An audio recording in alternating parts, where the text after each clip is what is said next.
Hello भाई लोग, तो फाइनली आज हम बात करेंगे लुक किस्म के चैप्टर नंबर 604 के बारे में। और पिछले खून खराबे में हमने देखा था जब गिल्टे किम डैनियल की बत्ती गुल करने वाला था उसको फाइट में हरा के, उसी वक्त मामा जी दोबारा से अपनी जगह पे उठ जाते हैं। और आज की वीडियो में हमें देखने को मिलेगा कॉपी स्किल का सबसे टॉप लेवल, क्योंकि मामा जी कतई अल्ट्रा इंस्टिंक्ट गोकू वाला फील दे रहे हैं। जिन्योंग पार्क अब पहले से काफी ज्यादा अलग लग रहा है और एक सीरियस टोन में गिल्टे किम को कहता है, अब वक्त है आखिरी डांस का। लेकिन मामा जी की ये फॉर्म देखने के बावजूद भी गिटे एक्साइटेड नहीं और कहता है, क्या आखिरी डांस? लेकिन मैं बिल्कुल भी एक्साइटेड नहीं हूँ। वैसे भी तू बस मुझे किसी की नकल ही दिखाने वाला है। बस मुझे नहीं पता अभी तुझे क्या रियलाइज हुआ है, लेकिन कॉपी करना बस कॉपी ही होता है, तू कभी भी ओरिजिनल नहीं। गिटे के इतना कहते ही जिन्योंग बहुत ही खतरनाक रफ्तार में उसके पीछे आके एक खतरनाक सा पंच बजा देता है, जिससे गिटे पान मसाला थूकता हुआ आगे जाता है और अपने मन में कहता है, ये काफी ज्यादा फास्ट है। क्या अभी अभी वो हमला एलाइट की टेक्निक थी? गिटे जमीन में गिरा भी नहीं होता, इतने में ही जिन्योंग उछल के दोबारा से उसके ऊपर आ जाता है उसको फोड़ने के लिए। लेकिन गिटे भी खुद को संभालते हुए एक पंच मारता है जिन्योंग के। लेकिन उससे पहले ही गिटे की गर्दन में पड़ती है एक गर्दन तोड़ लात, जिससे भाई ऐसा हो जाता है जैसे अभी लात से ही हलाल हो गया है। और अपने मन में कहता है, नहीं, इसका फाइटिंग स्टांस और बाकी चीजें अलाइट से बिल्कुल अलग है। इसी के साथ जिन्योंग इसके मुंह पे मुक्का मार के इसको जमीन में चिपका देता है। बट गिटे भी जिन्योंग के मुंह पे वापसी में एक मुक्का बजा के अपने मन में कहता है, आखिर ये सब क्या है? इस वक्त ये किसको कॉपी कर रहा है? लेकिन गिटे ये देख के हैरान हो जाता है, उसके इस मुक्के का जिन्योंग के ऊपर कोई असर नहीं हुआ। जिन्योंग के तो इससे फेस एक्सप्रेशंस तक नहीं बदलते और बिना अंगूठे वाले हाथ से गिटे के एक मुक्का मार के उसको जमीन में चिपका देता है। गिटे के लगातार पंचेस बजाए जा रहे होते हैं और वो अपने मन में कहता है, एक मिनट, क्या ये अब समझा? ये किसी की नकल नहीं है, ये ताकतें हैं उन टेक्निक्स की जो इसने कॉपी करी है। और अचानक से ही जिन्योंग हवा में उछलता है इसके एक लात मारने के लिए, और उसके पीछे हमें काफी सारे लोगों की शेडोज दिखाई जाती हैं जिसको आज तक उसने कॉपी करा और उन कॉपी करी टेक्निक्स की ताकत को अपना बना लिया। जिन्योंग हवा से गोली की रफ्तार में नीचे इसके लात मारता है जिससे पूरी जमीन ब्लास्ट हो जाती है। लेकिन गिटे सही टाइम पे साइड हो गया था और हैरान होकर अपने मन में कहता है, ये काफी हैरानी वाली बात है। क्या ये मिरर किंग का पाथ है? क्या ये ऐसी टेक्निक्स का इस्तेमाल बिना किसी रिस्क के कर रहा है? नहीं, ये नामुमकिन है, बिल्कुल उसकी तरह। और उसकी तरह से गिटे का यहाँ पे मतलब है जिनरैंग से। जिनरैंग ने भी अपने टाइम पे काफी हैवी अटैक्स मारे थे गिटे किम के, लेकिन उसको कीमत चुकानी पड़ी थी अपनी बॉडी को डैमेज देके। और वहीं कहीं पे हमें ऐसी लाइन देखने को मिली थी, खतरनाक ताकत की एक कीमत होती है। गिटे को ये बात अच्छी तरीके से पता है, इसलिए जिन्योंग को कहता है, तू अपने शरीर को जला रहा है अंकल। लेकिन अंकल को घंटा फर्क नहीं पड़ता। अंकल नारुतो के माइट गाय की तरह खतरनाक रेस मोड में बहुत ही स्पीड में गिटे की तरफ आते हैं। ये सब ओजी डैनियल देख रहा है यूशोंग के कंधे से, और जिन्योंग अपने मन में कहता है, डैनियल,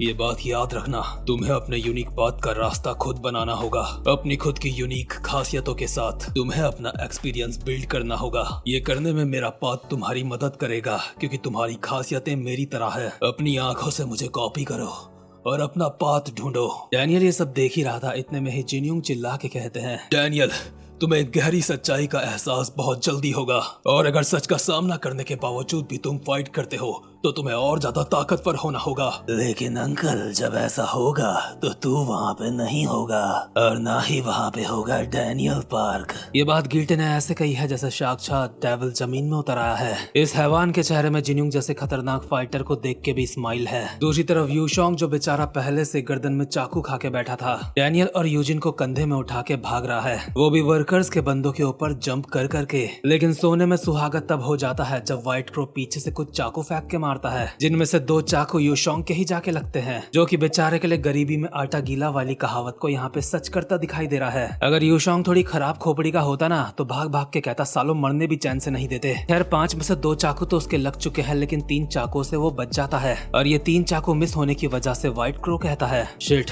मेरे निशाने सही नहीं लग रहे हैं, क्योंकि काफी समय से मैंने ये नहीं करा। लेकिन फिर भी कुछ चाकू तो दे ही चुका हूँ उसके अंदर, इससे वो काफी ज्यादा धीमा हो जाएगा। ओए जाओ रे वर्कर्स के लौंडो, पकड़ो साले को। ये सुनते ही वर्कर्स के सारे छपरी कुत्तों की तरह इनके पीछे भागने लगते हैं, और इनको देख देख के डैनियल के पसीने छूट रहे हैं, क्योंकि वो कभी भी धप्पा हो सकते हैं। लेकिन जल्दी भागते भागते ये पहुंच जाते हैं एक जंगल के पास, और उसके अंदर जाके खोने की कोशिश करते हैं। वर्कर्स के छपरी लौंडे चिल्ला के कहते हैं, हे, वो तो जंगल में भाग रहे हैं। चैंगसू कहता है, हाँ मैं भी वो देख सकता हूँ बे, मैं जाके उनको पकड़ता हूँ, लेकिन मेरे यहाँ से जाने के बाद मर मत जाना किंग्सलेयर। चैंगसू ने ऑब्वियसली इसलिए बोला है क्योंकि किंग्सलेयर मार खा रहा है अभी। जिन्यूंग किंग्सलेयर के ऊपर अभी 3 लगातार काफी खतरनाक पंचेस बजाता है, और क्योंकि अभी वो अपना पाद भी इस्तेमाल कर रहा है तो ऑब्वियसली गीटे को काफी ज्यादा डैमेज पहुंचना चाहिए था, लेकिन वो स्माइल कर रहा है। गीटे डार्क ऑरा के साथ कहता है, ये काफी हैरानी वाली बात है मिरर किंग, क्या ये तेरा पाथ है? लेकिन ये तो अभी पूरा भी नहीं हुआ, लेकिन फिर भी तू काफी ताकतवर है। ये फाइट बिल्कुल वैसी ही है जैसी अभी कुछ देर पहले हुई थी। और यहाँ पे गीटे का मतलब है जब उसने यूआई डैनियल से फाइट करी थी वैसी फाइट लग रही है उसे ये। पर इतने में ही जिन्यूंग के एक मुक्का मार के उसको पीछे फेंकता है और उसके फेंके जाने की स्पीड को मैच करके उसके मुंह पे घुटना भी बजा देता है हवा में ही, और जिन्यूंग की गर्दन पकड़ के कहता है,